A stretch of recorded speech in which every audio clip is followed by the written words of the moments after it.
Oke. Masih ada waktu Ustaz, yang berikutnya ini terkait dengan Baik. Ustaz tadi mengatakan tentang berobat dengan Al-Quran. Ini ada pertanyaan, bagaimana menjadikan Al-Quran sebagai syifa? Syifa, baik, baik. Oke, bismillah. Statement Al-Quran syifa sebagai obat. Apa itu syifa? Itu dulu. Ya, apa itu syifa? Saya ingin selalu bergerak dengan pemahaman yang jelas. Ada apa namanya? Ontologi, epistemologi, dan aksiologi. Kita arahkan ke dasarnya dulu, ontologinya. Quran surah ke-17 Al-Isra. Ya, di ayat yang ke-82. Ya, Allah memberikan statement tentang syifa di situ. Ya, paling kiri agak ke tengah sedikit. Wa nunazzilu minal Qur'ani ma huwa syifaa'un wa rahmatun lil mu'minin wa la yazidudz zalimina illa khasara. Wa nunazzilu minal Qur'an, dan kami turunkan dari ayat-ayat Quran itu, minnya tab'id, menunjuk pada sebagian. Jadi nanti ayat Quran itu punya banyak keutamaan. Setiap ayatnya itu keutamaan pedomannya ke A, keistimewaannya bisa A, nanti yang lain bisa B, bisa C. Ada terkait dengan penyakit, ada terkait dengan kesuksesan, ada terkait dengan karir, dengan macam-macam. Ya, itu bimbingan yang kompleks dan sangat luas. Nah, ada sebagian ayat Quran itu yang ayatnya memberi petunjuk langsung berfungsi sebagai syifa. Ya. Wa rahmatul lil mu'minin, ada ayat lain berfungsi sebagai rahmat. Tapi ingat, lil mu'minin, bagi orang-orang yang yakin, tanpa ragu. Jadi kalau kita ingin berinteraksi dengan Al-Quran, kaidah pertamanya jangan pernah ragu. Ya, Quran surah kedua ayat 2, dzalikal kitabu la raiba fi. Semua isi Al-Quran akan jadi petunjuk hudan lil muttaqin, bagi orang takwa, syaratnya la raiba fi. Jangan ragukan sedikit pun. Anda ragu, Anda tidak mendapat manfaatnya. Oke, sekarang kita kembali. Apa itu syifa? Syifa sering diterjemahkan dengan obat. Ya, penawar. Syifa sesungguhnya punya arti yang lebih luas. Ya, obat itu di dalam Al-Quran, bahasa diksi Al-Quran, juga hadis, bahkan standar bahasa Arab biasa, itu setidaknya punya dua ya, diksi dari dua kasus yang terjadi. Ya. Satu begini, jika penyakit ya, yang butuh obat, penyakitnya itu berupa penyakit fisik saja, secara fisikal. Misal, saya katakan misalnya sakit gigi, fisik ya, fisik saya yang kena. Kemudian sakit perut, sakit kepala. Itu penyakitnya disebut dengan daun. Daun. Oke? Penawarnya, obatnya disebut dengan dawaun. Ini. Baik kan? Ya. Karena itu ada kalimat begini yang disandarkan pada Nabi SAW, likulli da'in dawaun. Di setiap penyakit fisik itu mesti punya keyakinan pasti ada obatnya. Jelas ya? Nah, yang kedua, ada jenis penyakit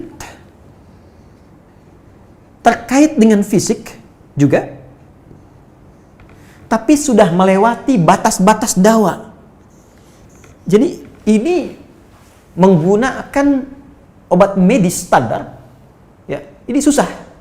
Bahkan sebagian mengatakan, dokter mengatakan, wah ini nggak bisa nih, udah give up gitu kan?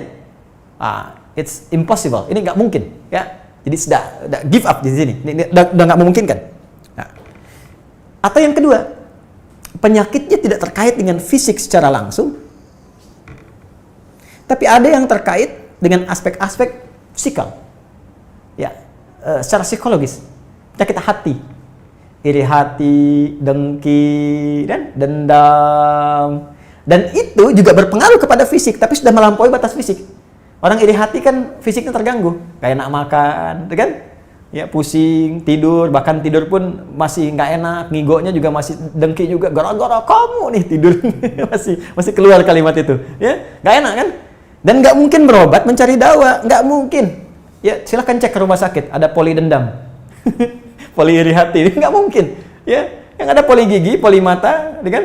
Ya, poli iri hati, poli dendam, nggak ada, poligami nggak ada di rumah sakit. Anda nggak mungkin menemukan itu. Ya, nah maka penyakit yang lebih lekat kepada aspek non fisik itu seringkali diistilahkan oleh Al-Quran dengan kata marad namanya, maradun. Ya, penyakit hati. Karena itu ketika Allah menyifati orang munafik yang hatinya bermasalah, Allah tidak menyebutkan kata daun, tapi menyebutkan kata marad. Silahkan cek di Quran surah kedua Al-Baqarah ayat 10. Fi qulubihim marad. Ya. Di dalam hati mereka ada penyakit. Hati yang di sini bukan hati fisik ya.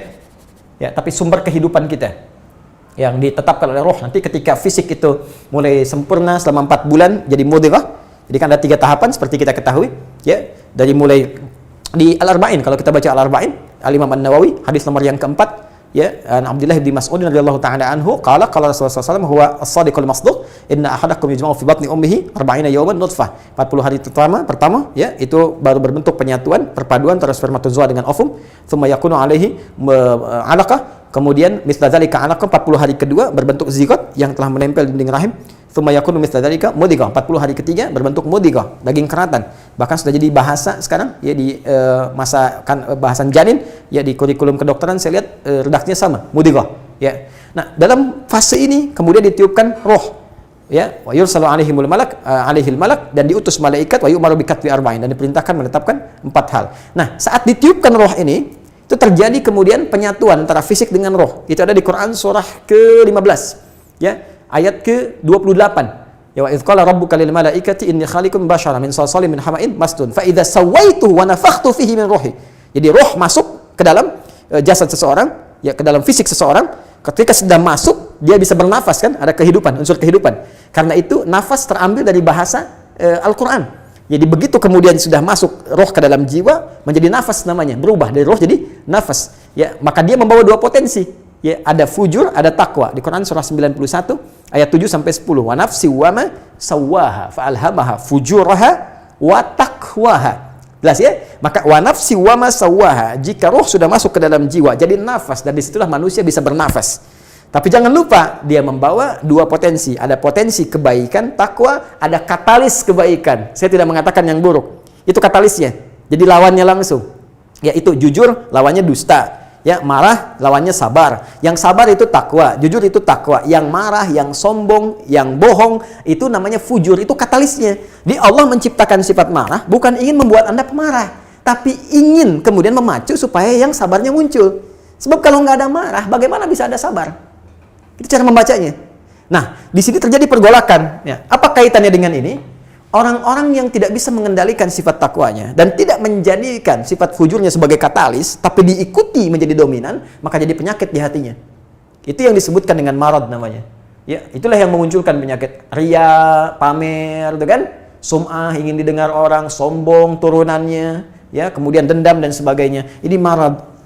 Marad ini dan penyakit yang sudah melewati batas fisik, kalaupun terkait dengan fisik, nggak ada obatnya dari dawa. Yang ada hanya syifa.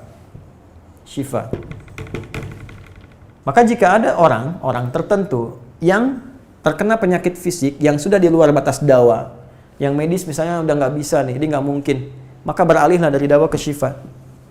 Ini yang pernah dilakukan oleh Nabi Ayyub alaihissalam.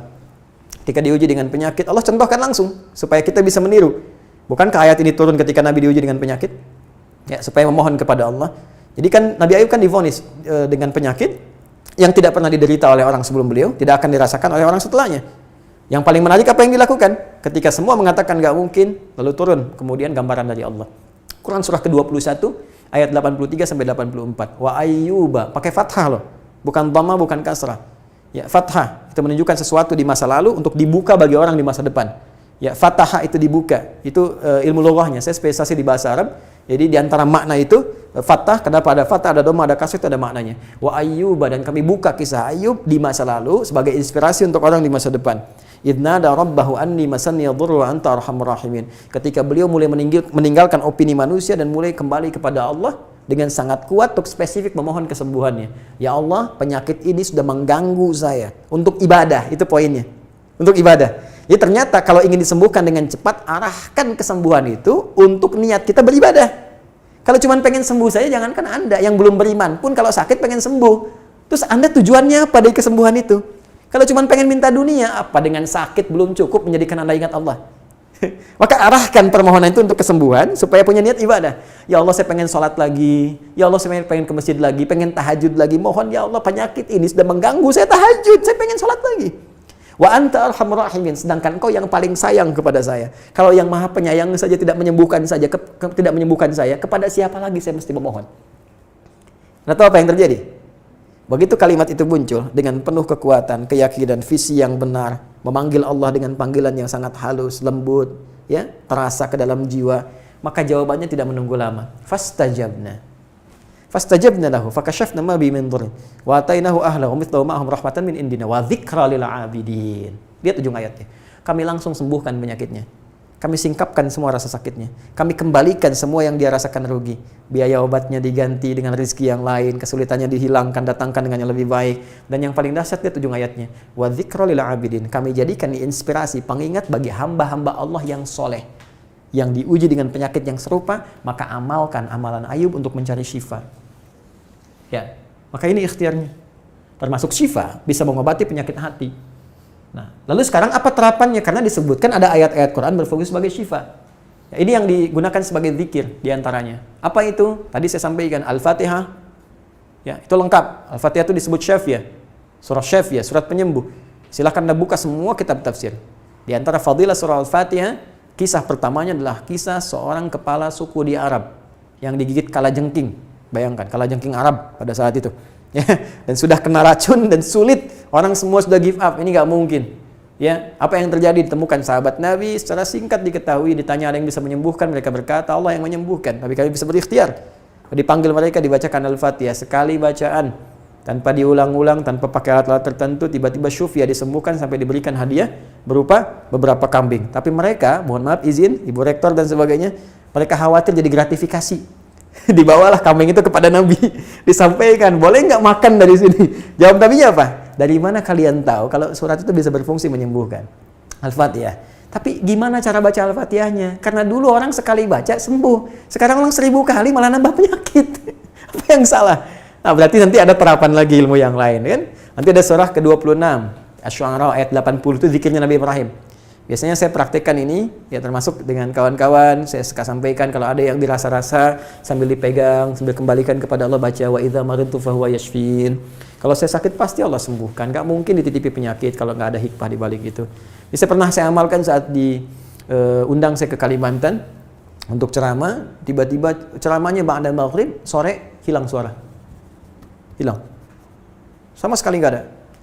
Ya begitu salat, ya kita sama amalkan tadi dengan penuh keyakinan, minta, ikhtiar juga, pakai fresh care gini, tapi kita minta, ya Allah, ya wa idza maridtu fahuwa yashfin, kalau saya sakit pasti Allah sembuhkan. Nggak mungkin ditugaskan kalau Allah nggak berikan perangkatnya, pasti diberikan. Nah, tahu apa yang terjadi? Begitu ngimamin maghrib, suara keluar, serak-serak, basah. Begitu tausiah, keluar sempurna. Ba'da isya nyambung, keluar sempurna. Habis ceramah, hilang lagi suara. Hilang lagi suaranya, supaya disuruh istirahat, gak banyak nanya orang gitu kan. Tapi itu menarik. Dan puncaknya tadi, Quran surah ke-21 ayat 83 sampai dengan 84. Tergantung kasusnya. Kalau di kasusnya misalnya kasus mohon maaf ya terkait dengan kehamilan, nanti ada lagi yang lain ayat-ayatnya ya. Misal di Quran surah ketiga ayat 38 sampai 39, nanti di Quran surah ke-19 menjelang persalinan dari ayat ke-25 sampai dengan ayat ke-26, nanti di Quran pas kalau sudah berkembang janinnya, ada di Quran surah ke-7 misalnya ayat 189 dengan doanya dan turunan lainnya. Bahkan bisa diamati teman-teman yang di SPOG misalnya atau di kebidanan, ada nanti ayat-ayat spesifik. Quran surah ke-22 ayat yang kelima, ya ada di Quran surah ke-23 Al-Mu'minunnya ya ayat 11 sampai 13 itu lengkap sekali. Kita bisa gali sampai ke situ. Itu yang kita maksudkan syifa. Jadi keluarkan ayat-ayatnya, tapi bukan sekedar dibaca, dalami isinya. Sehingga paham apa yang harus dilakukan. Karena di sini nanti ada konsep ikhtiar juga. Ikhtiarnya bagaimana? Ya, secara medisnya seperti apa dan pertolongan kepada Allahnya bagaimana. Terakhir Nabi pernah datangi seseorang, dia minta disembuhkan, ya Allah, ya Rasulullah, si fulan sakit, tolong sembuhkan. Kata Nabi, idzhab ila tabib, pergi ke dokter. Kata orang ini, Anda kan Nabi, tinggal berdoa disembuhkan. Jawab Nabi sangat elegan. Pertanyaan orang ini bagus, Anda Nabi, berdoa dikabulkan, pasti. Tapi jawab Nabi sungguh elegan. Kata Nabi, kesembuhan itu dititipkan di tangan para dokter. Jadi Nabi ingin memberikan satu isyarat, Anda tetap ikhtiar. Karena tidak selamanya Nabi akan hidup. Ya, karena itu dokter-dokter mesti belajar. Saya mendambakan dokter-dokter yang bisa belajar dari Quran juga. Saya mengharapkan nanti ada dokter mata yang hafal, ya, misalnya ayat-ayat tentang doa, tentang mata, ya, riset tentang ayat-ayat mata, hadis-hadisnya apa, sehingga Anda bisa menerapkan resep-resep yang indah. Ya, waduh, kenapa nih dok, mata saya nih nggak bisa dikontrol nih, sakit. Kenapa? Saya kalau ngelihat tetangga beli kulkas sakit, kan nggak bisa dikasih obat tuh ya. Anda bisa kasih resep Quran surat sekian, ayat sekian, sekian. Nah, itu yang banyak kejadian sekarang. Ya, orang matanya sehat tapi tidak bisa membedakan mana milik dia, mana milik orang lain. Demikian juga dengan yang lainnya. Itulah syifa. Wallahu ta'ala a'lam bishawab. Masya Allah. Masya Allah. Ini bagus sekali Ustaz, nanti dikerjasamakan dengan Fakultas Kedokteran bagi yang berminat untuk Silakan. Ada beberapa kampus yang sudah kerjasama dengan kami juga. Ada beberapa kampus yang kerjasama dengan kami di beberapa wilayah di Indonesia. Yang mungkin bisa jadi referensi.